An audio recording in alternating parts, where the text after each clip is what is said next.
Marcus Chen lay perfectly still on the rocky outcrop, his breathing controlled and steady. Through the scope of his modified plasma rifle, he watched the Zephyrian patrol making their rounds through the valley below. The alien soldiers moved in their typical formation, confident in their superiority over the human colonists on Kepler 442b. The morning sun cast long shadows across the barren landscape, and Marcus used everyone to his advantage. He had been tracking this particular patrol for 3 days, learning their patterns, their weaknesses.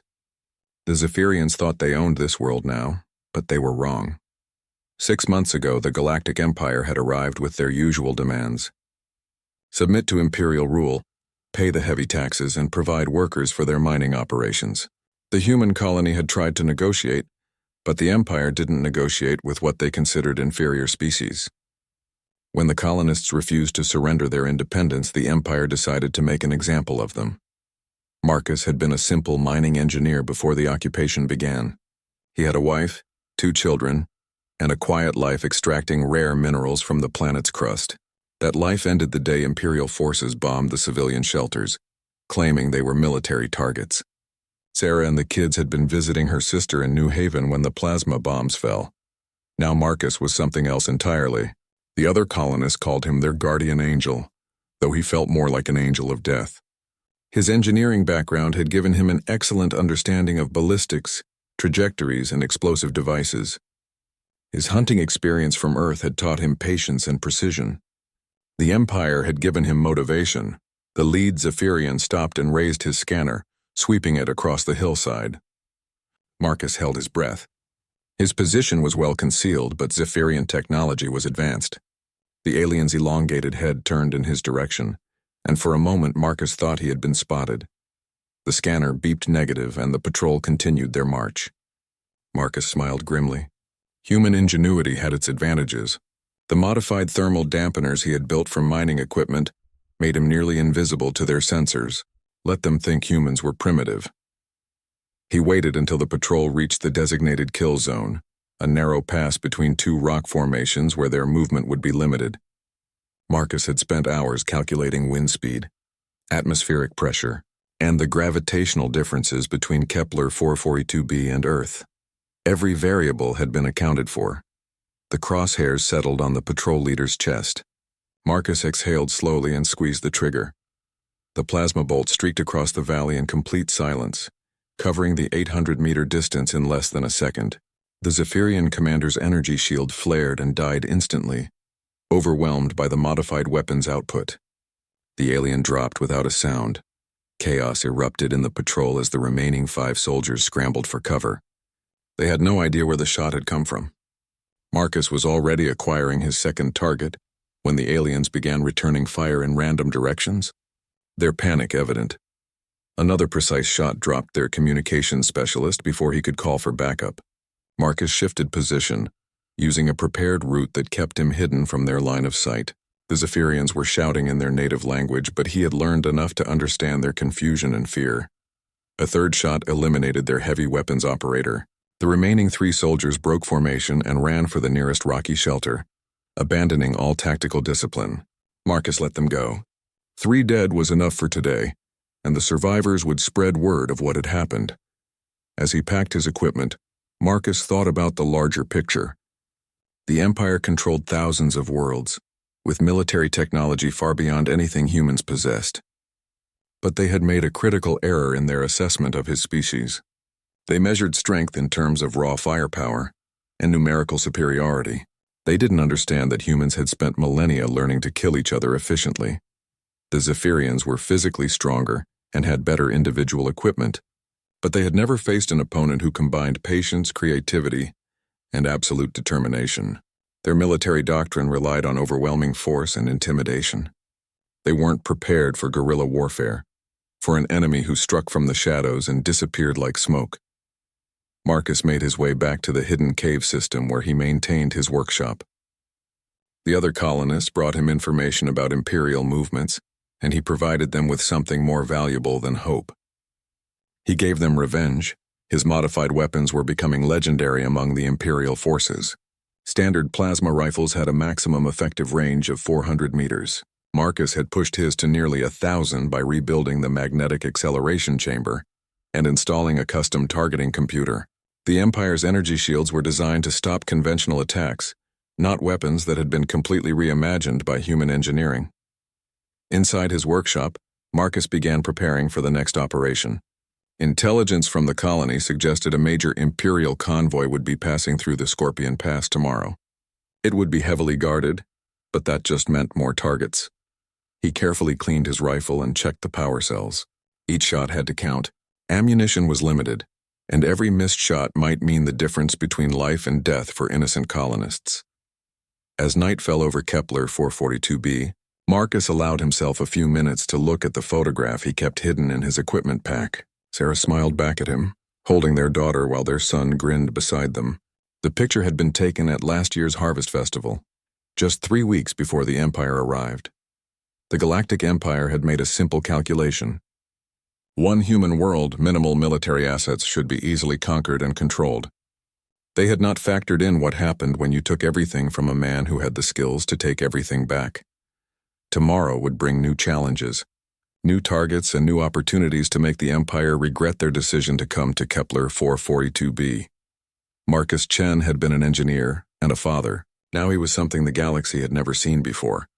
He was a human with nothing left to lose. Commander Vexhai slammed his clawed fist onto the tactical display, sending holographic markers scattering across the three-dimensional map of Kepler 442b. The assembled officers in the war room shifted uncomfortably, their scales rippling with nervous energy. 17 dead in the last week, Vexhai hissed, his serpentine tongue flicking out to taste the fear in the air. 17 of the Empire's finest soldiers killed by a single primitive human. His yellow eyes swept across his subordinates. How is this possible? Captain Mordek, the intelligence officer, cleared his throat nervously. Sir, analysis of the attack patterns suggests we're dealing with someone who has advanced knowledge of our equipment and tactics. The shots are too precise, too well planned. This isn't random resistance, obviously. Vexhai's voice echoed off the metal walls of the command ship orbiting above the planet. The question is, what do we do about it? High Command is asking uncomfortable questions about our inability to secure one backwater human colony. The holographic display showed the locations of every attack. Red dots marked where Imperial soldiers had fallen, creating a pattern that told a disturbing story. The attacks were escalating in both frequency and sophistication. Sir, Mordek continued, accessing his data pad, I've identified the likely candidate, Marcus Chen, former mining engineer, lost family in the New Haven incident. Human military records indicate no formal combat training, but he has extensive technical knowledge and hunting experience. Vexhai studied the human's profile image. Unremarkable features. Average height for his species. Nothing that suggested the deadly efficiency he had demonstrated.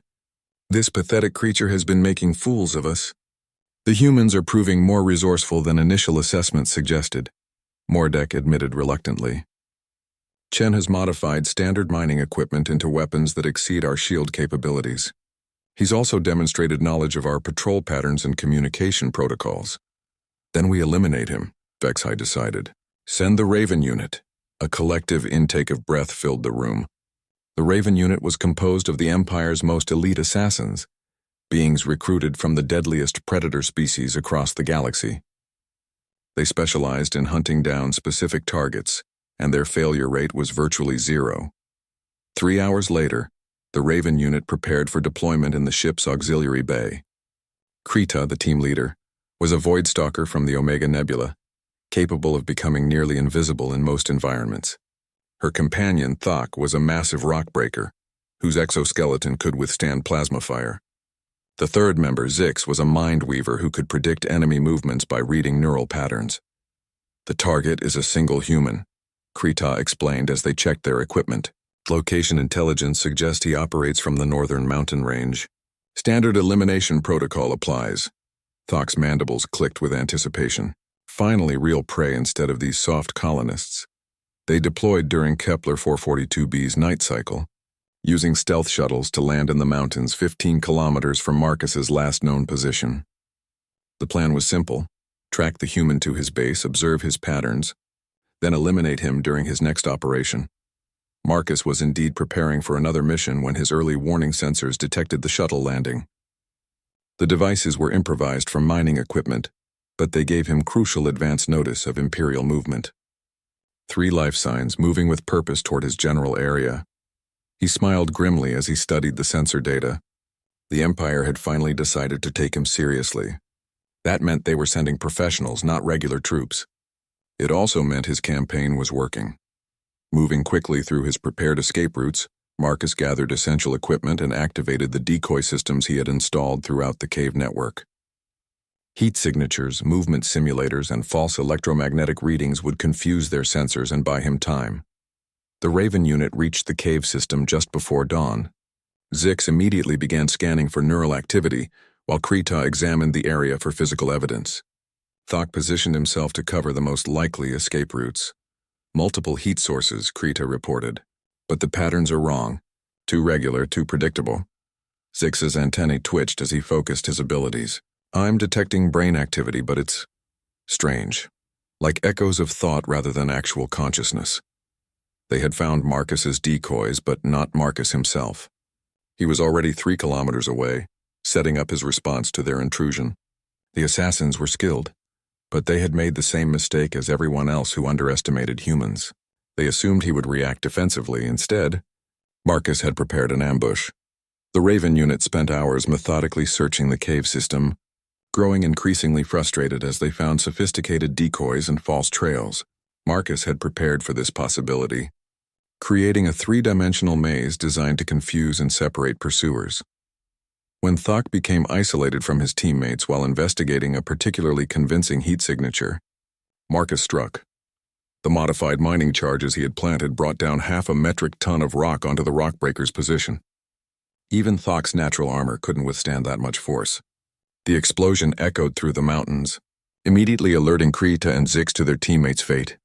Impossible, Krita whispered, staring at the rockfall that had entombed their supposedly invulnerable companion.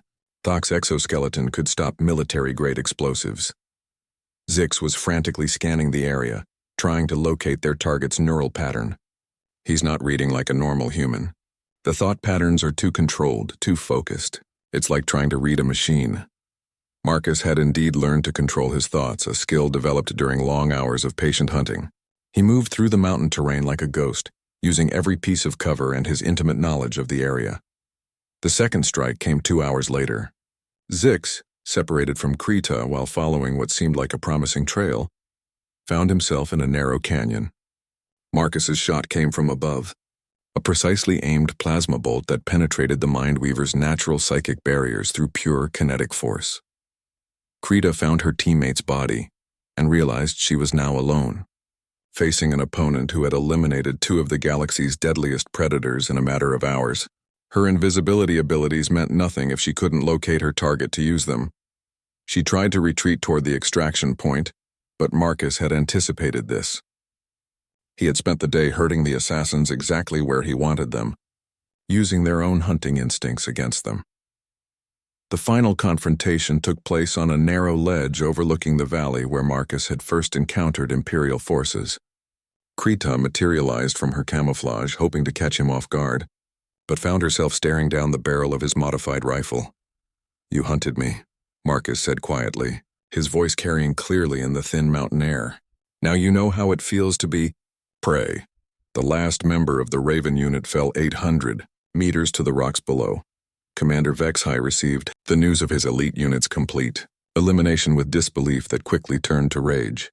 3 of the Empire's most dangerous killers defeated by a single human with modified mining equipment. High Command's response was swift and unambiguous. If conventional forces couldn't handle 1 human, then unconventional measures were authorized. The gloves were coming off, and the Empire would demonstrate why resistance was futile. But in his hidden workshop, Marcus was already preparing for the next level of escalation. The Empire had just taught him something valuable. He wasn't just fighting soldiers anymore, he was fighting their best, and he was winning. Nexus Station sprawled through the void like a mechanical cancer, its mismatched sections and jury-rigged expansions telling the story of centuries of criminal enterprise. Originally a mining facility, it had grown into a haven for anyone wanting to avoid the attention of galactic governments. Its population of 50,000 included representatives from nearly every known species, united only by their shared disregard for law and order. Krex the Bonebreaker made his way through the station's lower levels, his massive frame drawing nervous glances from the various criminals and mercenaries who frequented the area. Standing nearly 3 meters tall and covered in natural armor plating, the Gorthak warrior looked exactly like what he was, a killer for hire. His presence in the mercenary bars would seem perfectly natural. Any word on available contracts? Krex asked the bartender, a nervous Zephyrian with multiple eyes arranged around his skull. Depends on your specialties, the alien replied, his voice barely above a whisper. Security work pays steady but boring. Enforcement jobs pay better but carry more risk. There's also word of a big contract floating around, something about hunting a human. Krex's hand tightened imperceptibly around his drink, but his expression remained neutral. Humans are dangerous prey, unpredictable. This one's supposed to be military. Some kind of sniper. Word is the Empire wants him dead badly enough to pay premium rates. Interesting. Any idea where this human might be found? The bartender's multiple eyes darted nervously around the room. Word is he might be here on Nexus. That's just rumors, though. Could be anywhere. 3 levels above, 07 had tapped into the station's communication array and was methodically analyzing every data transmission. The cybernetic assassin's consciousness existed partially in the digital realm, allowing it to process information at superhuman speeds. Within an hour of arriving at Nexus Station, it had identified 17 potential targets matching human parameters. Most were quickly eliminated as possibilities. Civilian merchants, small-time smugglers, and low-level criminals lacked the operational profile of a military sniper, but one registration stood out, a modified Corvette in Maintenance Bay 77 Alpha, registered to a M. Kane from the frontier world of New Pacifica. 07 cross-referenced the name with Imperial intelligence databases and found interesting gaps. No birth records, no childhood documentation, no educational history. The identity was clearly fabricated, but expertly so. It had been inserted into multiple government databases with the kind of skill that suggested professional intelligence work. Target located, 07 transmitted to its partners through encrypted channels. Maintenance Bay 77 Alpha. Human vessel falsified registration. Probability of target match, 91%. Vexarun received the transmission while conducting surveillance from a shadowed alcove in the station's central hub. The serpentine assassin species had evolved perfect camouflage abilities, making it nearly invisible to most detection methods. Through chemical sensors embedded in its forked tongue, it could track specific pheromone signatures across vast distances. The scent trail leading to Maintenance Bay 77 Alpha was definitely human, with underlying chemical markers suggesting military training and recent combat exposure. Vexarun had hunted enough soldiers to recognize the distinctive stress hormones and weapon residues that clung to professional killers. Confirmed, Vexarun reported. I have chemical confirmation of target presence. Initiating approach pattern Alpha 7. The 3 assassins moved into position with practiced precision. Krex would create a distraction in the lower levels, drawing station security away from the maintenance bays. 07 would disable local surveillance and communication systems. Vexarun would infiltrate the target's location and eliminate Kane with the syndicate's signature. Efficiency. What none of them realized was that Marcus Kane had been watching them since the moment they arrived. 3 professionals, just like we expected, Marcus whispered to Sarah as he observed the assassins through carefully placed surveillance devices. The big ones providing muscle and distraction. The machine is handling electronic warfare. The snake is the primary killer. I count at least 15 ways this could go wrong for us, Sarah replied through his earpiece. Their coordination is impressive. These aren't random mercenaries. No, they're not. But they made one critical mistake, which is, they assumed I would fight like every other target they've hunted. Hide, run, hope for the best. Marcus checked his equipment one final time. Instead, I'm going to remind them why humans are feared throughout the galaxy. Marcus had spent the past 3 days preparing Nexus Station as a battlefield. Hidden charges were placed throughout the maintenance bay section. Emergency protocols had been hacked to ensure his escape routes remained clear. Most importantly, he had studied every detail of the assassins' approach patterns and identified their weaknesses. The Gorthak warrior was physically powerful, but relied too heavily on brute force. The cybernetic assassin was technologically advanced, but vulnerable to electromagnetic interference. The Serpentine killer was perfectly adapted for stealth but had never faced human tactical doctrine. As Krex began his distraction in the lower levels, starting a bar fight that quickly escalated into a station-wide brawl, Marcus moved into position. 07's electronic intrusion was met by military-grade countermeasures that Sarah had prepared, creating a digital battlefield in the station's computer networks. Vexarin approached Maintenance Bay 77 Alpha with the confidence of a predator that had never known failure. The bay appeared empty except for the human vessel, its hull gleaming under the harsh industrial lighting. The assassin's thermal sensors detected no body heat. Its chemical receptors found no fresh human scent. The target was not present. This realization came exactly 1 second before Marcus Kane dropped from the bay's ceiling directly behind the Serpentine killer, his combat knife slicing through Vexaron's spinal column with surgical precision. The assassin's nervous system shut down instantly, its perfect camouflage flickering and failing as its body collapsed to the deck. One down. Marcus whispered into his comm unit. 07 detected the elimination of its partner through biological monitors and immediately shifted tactical priorities. The cybernetic assassin abandoned its electronic warfare program and began moving toward the maintenance bay, its mechanical limbs allowing it to traverse the station's ventilation systems at inhuman speeds. Marcus was ready. As 07 emerged from an air duct near the bay entrance, it found itself facing not a surprised human, but a carefully prepared ambush. Marcus triggered an electromagnetic pulse device that sent cascading failures through the assassin's cybernetic systems, temporarily blinding its sensors and scrambling its motor controls. The fight that followed lasted 17 seconds. 07 was faster and stronger than any human, but its combat programming was designed for targets that fought predictably. Marcus moved like no opponent the assassin had encountered, using the station's industrial equipment as both weapons and shields, staying constantly in motion while delivering precise strikes to critical system nodes. When 07's body finally shut down, its last transmission was a warning to Krex that the mission had failed catastrophically. Krex received the warning while extracting himself from the riot he had started in the lower levels. The Gorthak warrior was tough enough to shrug off the minor injuries he had sustained, but the news that both his partners were dead sent a chill through his armored hide. In 3 decades of professional killing, he had never seen a target eliminate 2 Phantom Syndicate operatives so quickly. The human was not behaving like prey. The human was hunting them. Marcus Kane appeared at the end of the corridor like a specter of death, his military-grade plasma rifle trained on Krex's center mass. The Gorthak warrior reached for his weapons but froze when he saw the human's eyes. There was no fear there, no uncertainty, only the cold calculation of a professional killer who had already decided how this encounter would end. "You have 10 seconds to leave this station," Marcus said quietly. "Tell your employers that the Phantom Syndicate's perfect record is now broken.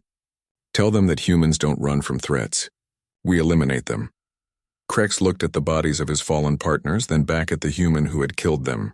The warrior's pride demanded vengeance, but his survival instincts were stronger. He had seen enough to know that this particular human was something beyond his experience. Without a word, Krex turned and walked away, his heavy footsteps echoing through the empty corridor. Marcus watched him go, knowing that the message would be delivered exactly as intended. The hunt was over, but the war was just beginning. The emergency council session aboard the Dominion's Fist was unlike anything High Admiral Zekthara had witnessed in his 30 years of Imperial service. Around the holographic conference table, representatives from across the Tekron military hierarchy displayed expressions ranging from disbelief to outright terror. "Confirm the report," Zekthara commanded, though he already knew what Commander Ythos would say. "Vexarin and 07 are confirmed dead, sir. Krex survived but has formally withdrawn from the contract." He transmitted a detailed combat report before disappearing into the outer rim. Ythos consulted his datapad with trembling claws.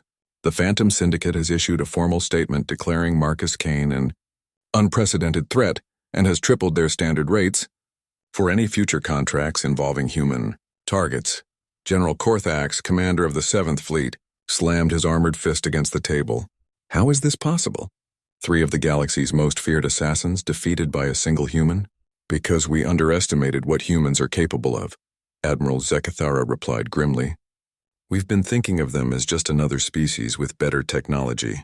We were wrong. The holographic display shifted to show surveillance footage from Nexus Station, recovered from backup systems that had somehow survived 07's electronic warfare assault.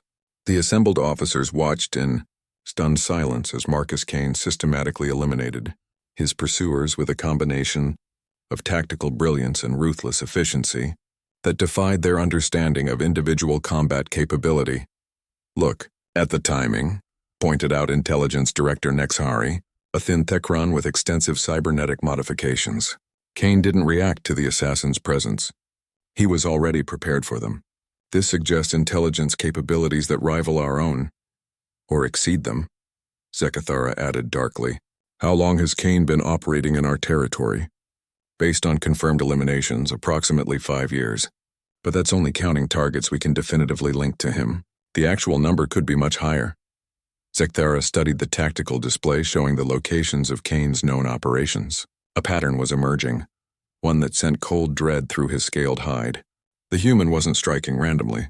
Every target had been carefully selected to maximize disruption to Imperial operations while minimizing risk of capture. He's not just an assassin, Zekathara realized. He's conducting a one-man war against the Empire. The implications were staggering. If a single human operative could cause this much damage, what could an entire unit accomplish? What could 100 humans do? The Empire's entire strategic doctrine was based on overwhelming force and numerical superiority. They had no defense against an enemy that struck without warning and vanished without trace. What are our options? General Korthax asked. Limited, Nexhari replied. Kane's ship is too advanced for our patrol vessels to track effectively. His operational security is perfect. Our conventional forces cannot engage an enemy they cannot find. Then we make him come to us, Zekathara decided. If Kane wants to play the role of avenging angel, we give him targets too tempting to ignore. The plan that emerged from the emergency session was desperate but logical. The Empire would stage a series of high-value military convoys through contested space. Each one defended just heavily enough to be believable, but not so much as to deter attack. When Kane struck, they would be ready with overwhelming force positioned to respond within minutes. What they didn't know was that Marcus Kane was already 3 steps ahead of them, aboard the Whisper, now hidden in the asteroid field of an abandoned system. Marcus reviewed intercepted Imperial communications with grim satisfaction. Sarah's holographic avatar flickered beside him, her expression thoughtful. They're trying to bait you, she observed. These convoy routes are obviously designed to draw you into a trap. Of course they are, Marcus replied. The question is whether we can turn their trap against them.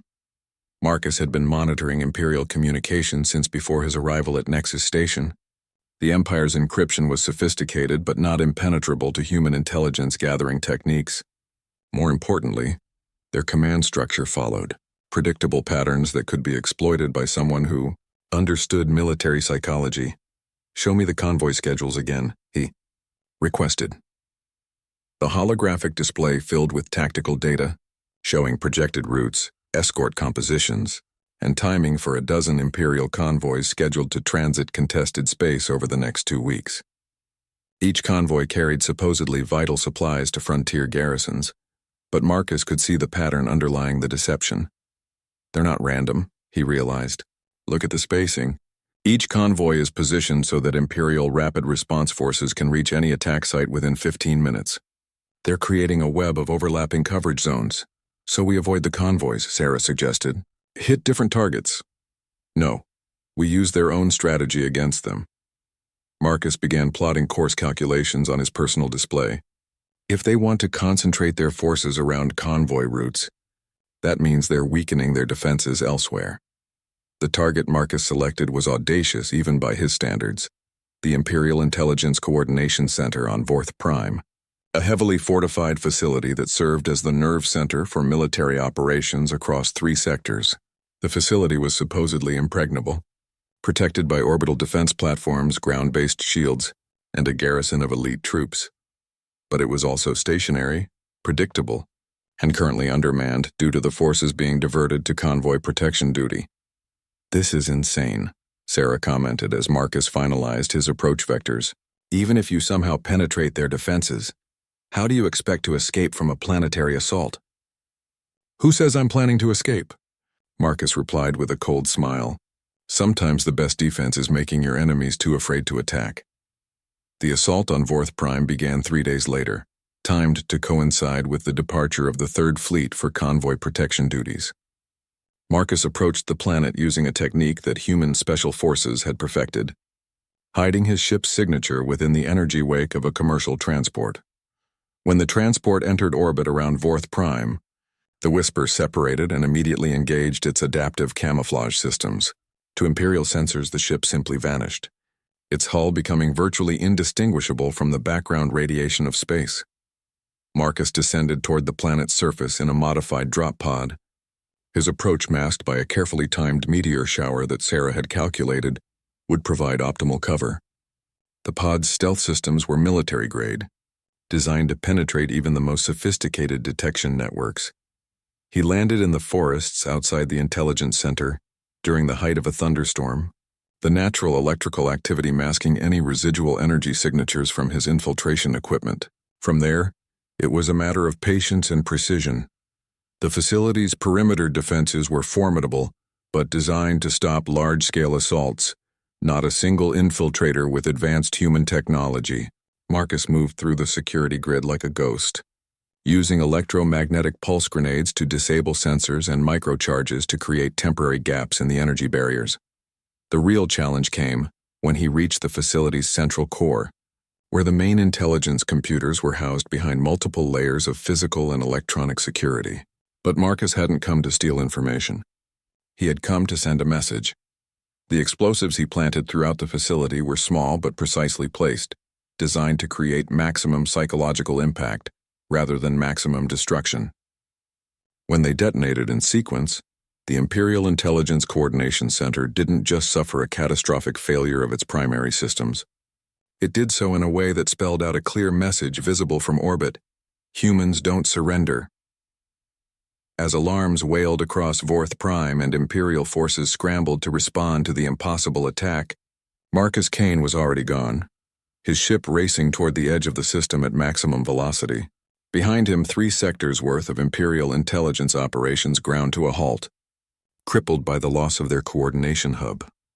The message reached High Admiral Zek Thara 6 hours later, delivered through official channels by a communications officer whose hands shook as he spoke. "Sir, we've lost Vorth Prime. The entire Intelligence Coordination Center has been destroyed. Preliminary estimates suggest it will take months to restore full operational capability."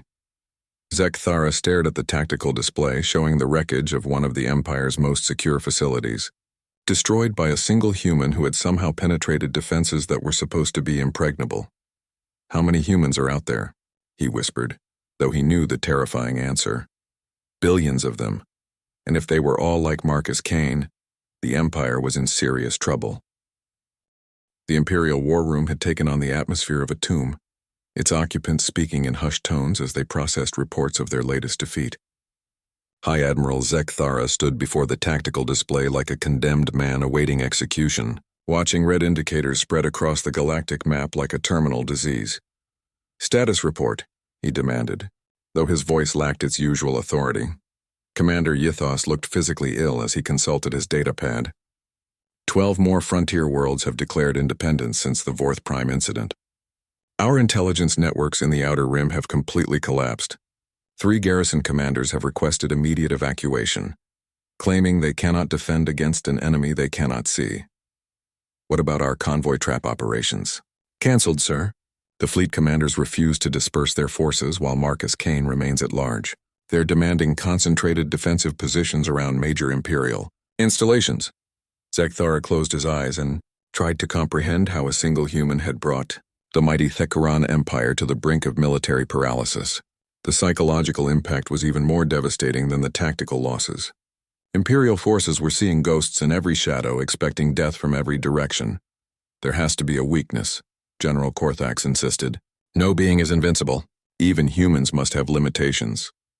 Intelligence Director Nexhari activated a new holographic display, showing detailed analysis of human military doctrine.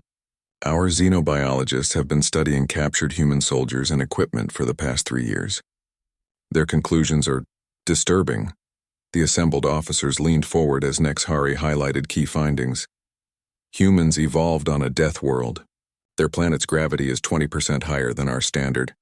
Their atmospheric composition is toxic to most species, and their ecosystem is dominated by apex predators. Every human is essentially a biological weapon that has been refined by millions of years of evolutionary pressure. We knew this already, Korthax growled. Yes, but we underestimated the implications. Look at these physiological readings. The display showed comparative data between human and Thekran soldiers. Human reaction times are 40% faster than ours. Their visual acuity in low-light conditions is superior to our best night vision equipment. Most importantly, their psychological profile shows complete absence of the submission responses that govern civilized behavior. Meaning that when cornered, humans don't surrender. They don't negotiate. They don't show mercy. They fight until they win or until they die, and they take as many enemies with them as possible. Nexhari paused for emphasis. Marcus Kane represents the pinnacle of human military evolution. He is quite literally the most dangerous individual in the galaxy. The silence that followed was broken by an urgent communication alert. Admiral Zekthara accepted the transmission, and Admiral Chen's weathered face appeared on the main screen. The human looked tired but determined, her expression carrying the weight of recent battles. Admiral Zekthara, Chen began without preamble, I'm contacting you to discuss terms for ending this conflict before it escalates further. Terms? Zekthara's voice dripped with disbelief. You're in no position to dictate terms to the Empire. I think recent events suggest otherwise. One of our operators has crippled your intelligence network and demoralized your forces across 3 sectors. Imagine what an entire division could accomplish. The threat hung in the air like a poison cloud. Zekthara knew that Chen was not bluffing. If the humans deployed even a fraction of their special forces against Imperial targets, the Empire's expansion would grind to a permanent halt. What do you want? He asked. Complete withdrawal from human territorial claims, recognition of our sovereignty over frontier worlds, and most importantly, cancellation of all contracts against Marcus Kane. And if we refuse? Chen's smile was cold as deep space. Then you'll discover what happens when humans stop holding back. The transmission ended, leaving the Imperial war room in stunned silence. Zekthara realized that he was facing a choice between humiliating retreat and potentially catastrophic escalation. But before he could respond, another alert interrupted his thoughts. This one was from the Empire's most secret research facility, hidden in the depths of the Veil Nebula. Sir, the facility director's voice was barely controlled panic. Project Omega has been compromised. Someone has penetrated our outer defenses and is approaching the main laboratory. Zekthara felt the blood drain from his scaled face. Project Omega was the Empire's most classified weapons program, designed to create bioweapons specifically targeted at human physiology. If Marcus Kane had discovered its existence, how is that possible? That facility doesn't officially exist. Its location is known only to the highest levels of Imperial command. Unknown, sir. But our security systems are detecting a single infiltrator using advanced stealth technology. The signature matches previous encounters with human equipment. 3 light-years away, Marcus Kane moved through the research facility like a specter of vengeance. He had discovered the existence of Project Omega through careful analysis of encrypted Imperial communications, piecing together fragments of data that individually meant nothing but collectively painted a terrifying picture. The Empire was developing biological weapons designed to exterminate humanity. The facility's defenses were the most sophisticated Marcus had ever encountered, but they were designed to stop conventional military assaults. Not a single operator who had studied their weaknesses for weeks. He moved through detection grids with mathematical precision, using microcharges to disable specific sensors while leaving the overall network apparently intact. Security status? Sarah's voice whispered in his earpiece. Compromised but not alerted. I'm approaching the main laboratory now. What Marcus found in the laboratory exceeded his worst expectations. Hundreds of human test subjects, captured from frontier settlements, were suspended in biological stasis chambers, while Imperial scientists tested various toxins and pathogens on their bodies. The walls were covered with detailed anatomical diagrams showing optimal delivery methods for biological agents. This wasn't just research. This was genocide in the planning stages. Marcus began placing explosive charges throughout the facility with methodical precision. Each device was positioned to ensure complete destruction of the research data while minimizing harm to the human test subjects. But as he worked, he discovered something that changed everything. Hidden in the facility's deepest level was a production plant capable of manufacturing biological weapons on an industrial scale. The Empire hadn't just been researching human extermination. They were preparing to implement it across dozens of star systems. Change of plans, Marcus told Sarah as he studied the production facility's schematics. We're not just destroying this place.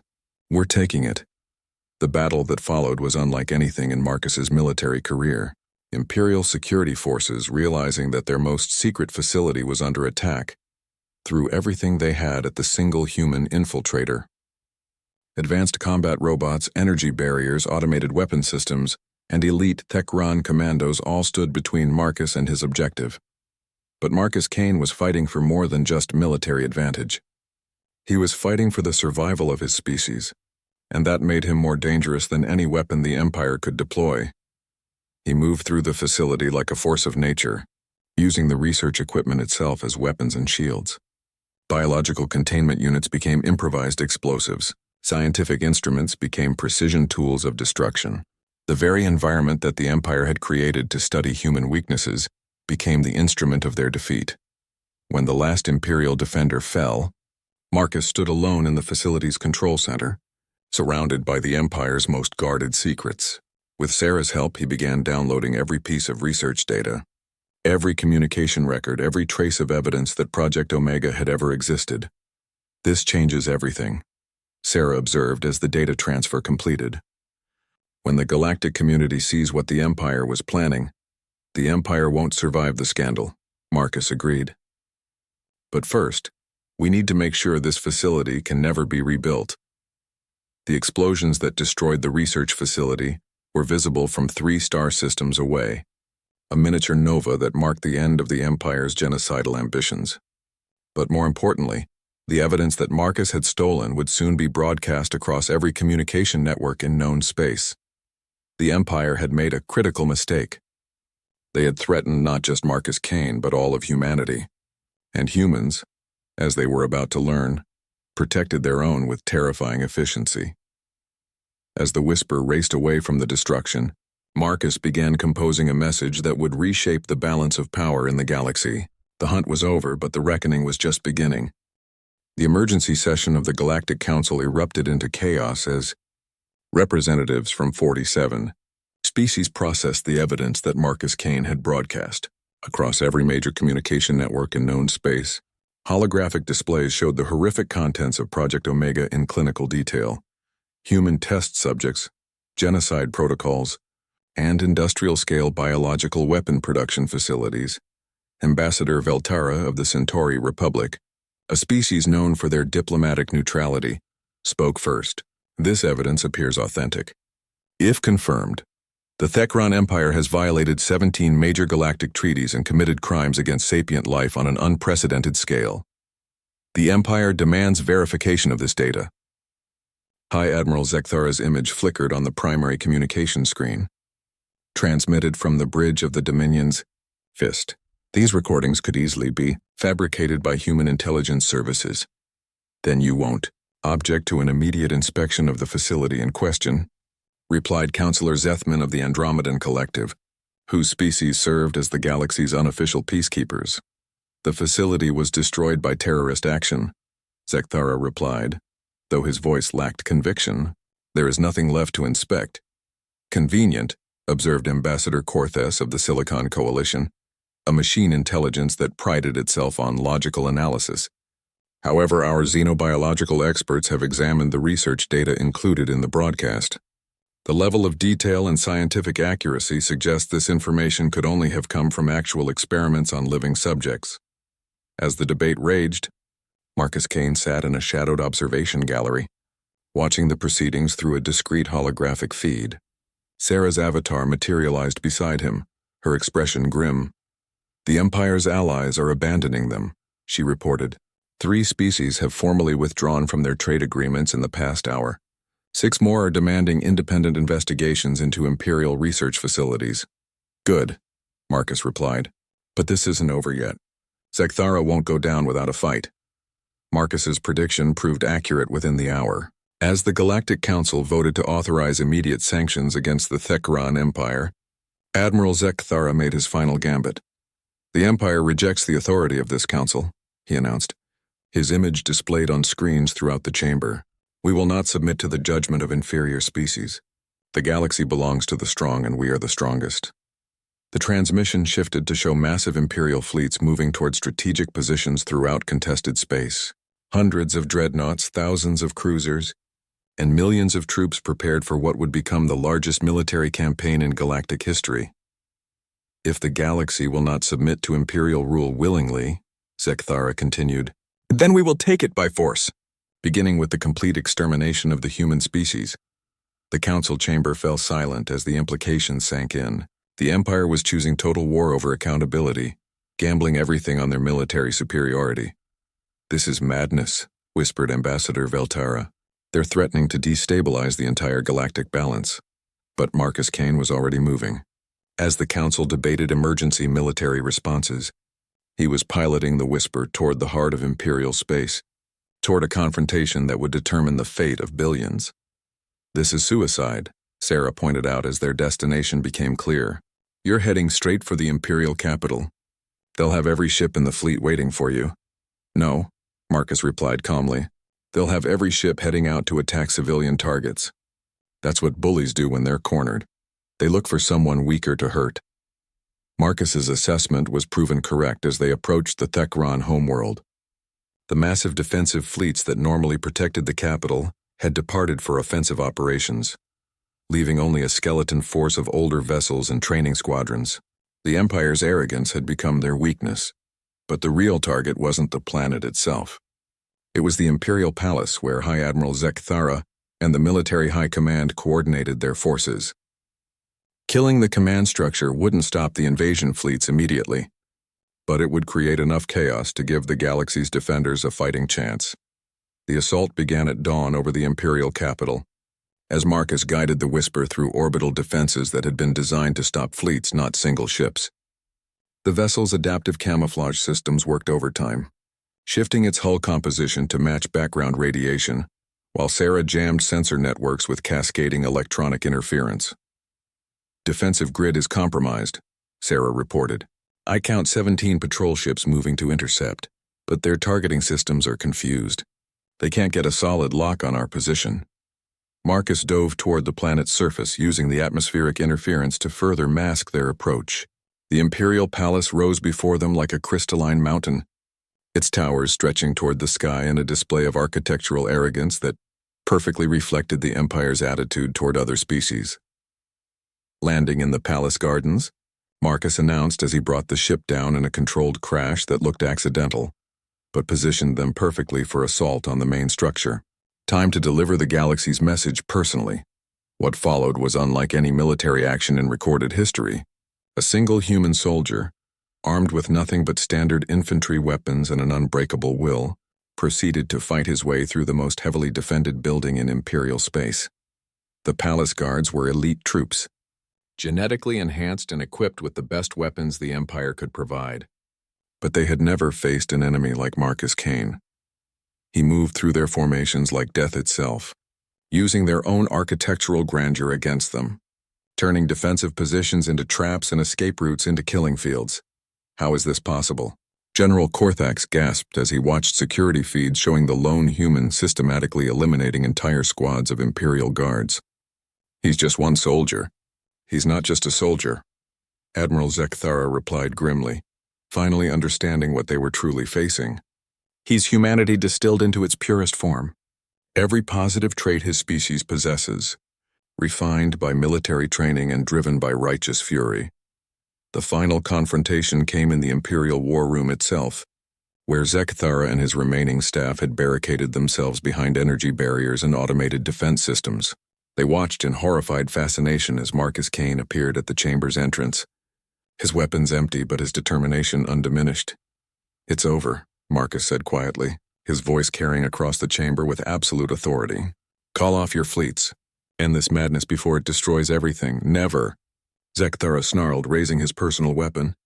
"The Empire will not surrender to a single human." "You're not surrendering to me," Marcus replied, stepping forward despite the weapons trained on him. "You're surrendering to the inevitable. Humanity doesn't back down. We don't negotiate with genocidal maniacs. We stop them." The Admiral fired, his energy weapon discharging at point-blank range. But Marcus had been expecting it, moving with the inhuman reflexes that human evolution had gifted to his species. The energy bolt missed by millimeters, and before Zekthara could fire again, Marcus was upon him. The fight lasted 30 seconds. When it ended, High Admiral Zekthara lay unconscious on the floor of his own war room, and Marcus Kane stood over him with his personal communicator in hand. "This is Marcus Kane," he broadcast on all Imperial command frequencies. "Your leader has fallen. Your genocidal plans have been exposed to the galaxy. You have 1 hour to surrender unconditionally or face the consequences of continued resistance." Across Imperial space, fleet commanders received the impossible message: their supreme leader defeated by a single human soldier. Some chose to fight on, driven by pride or fanaticism.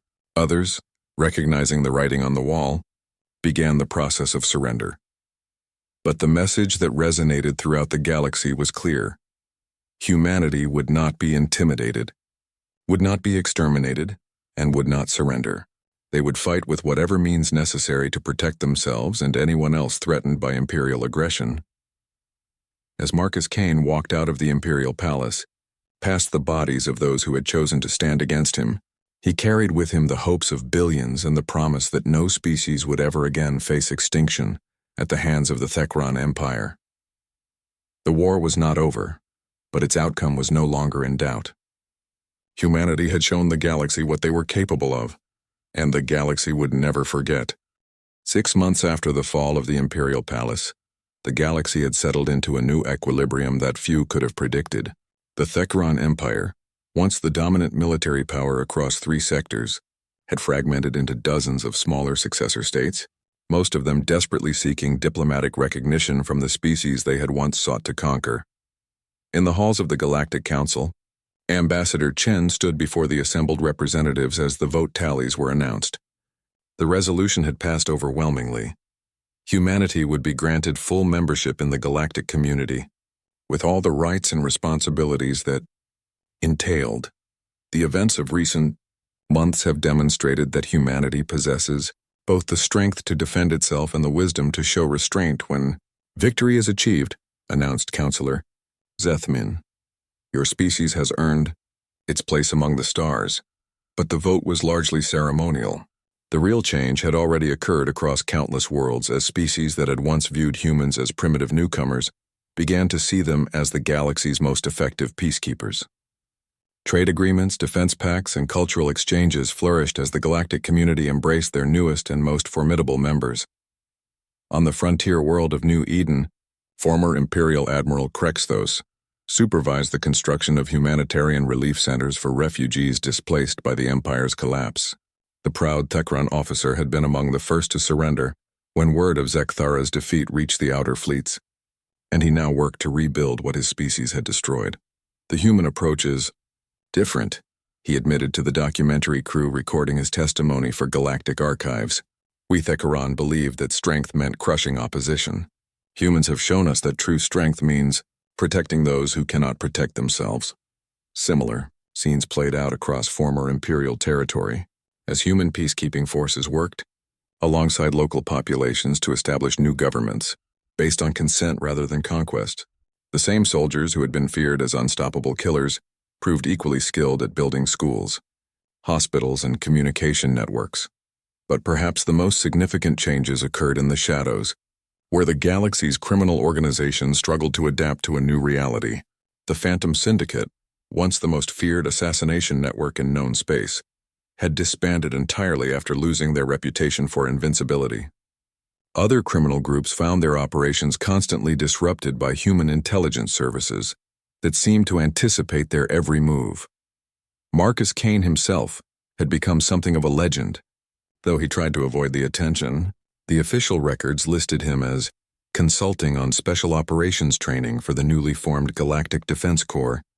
But those who knew better understood that he continued to operate in the spaces between stars, ensuring that threats to galactic peace were eliminated before they could take root. "You could retire," Sarah pointed out as they reviewed mission briefings aboard the Whisper, now formally designated as GDC Vessel Silent Guardian. "You've done enough to earn a peaceful end to your career." Marcus smiled as he studied reports of slaver operations in the Vega sector. "Retirement is for people who fight for governments.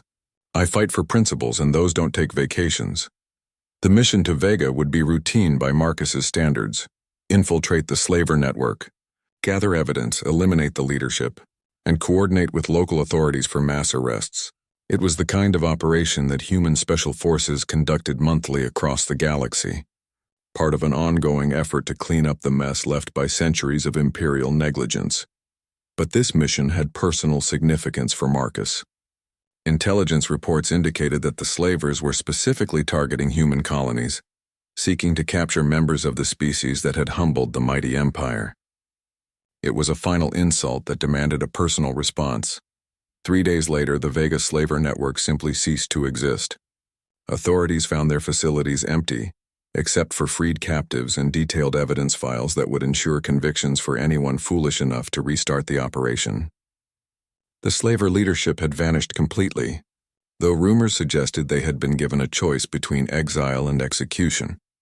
When asked about the operation's success, local law enforcement credited anonymous assistance from concerned parties, but the refugees told a different story.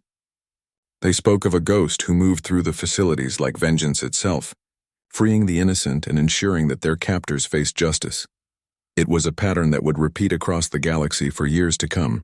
Wherever the strong preyed upon the weak, wherever injustice flourished in darkness, a shadow would fall and balance would be restored. The methods varied, but the message remained constant. Humanity watched, humanity remembered, and humanity acted. On Earth, in the quiet cemetery where Marcus's parents were buried, a simple monument had been erected to honor all the human soldiers who had died defending their species' expansion into the stars.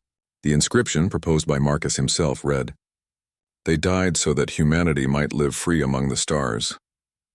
But many who visited the monument came to pay respects to a different kind of hero, those who lived in the shadows so that others might walk in the light.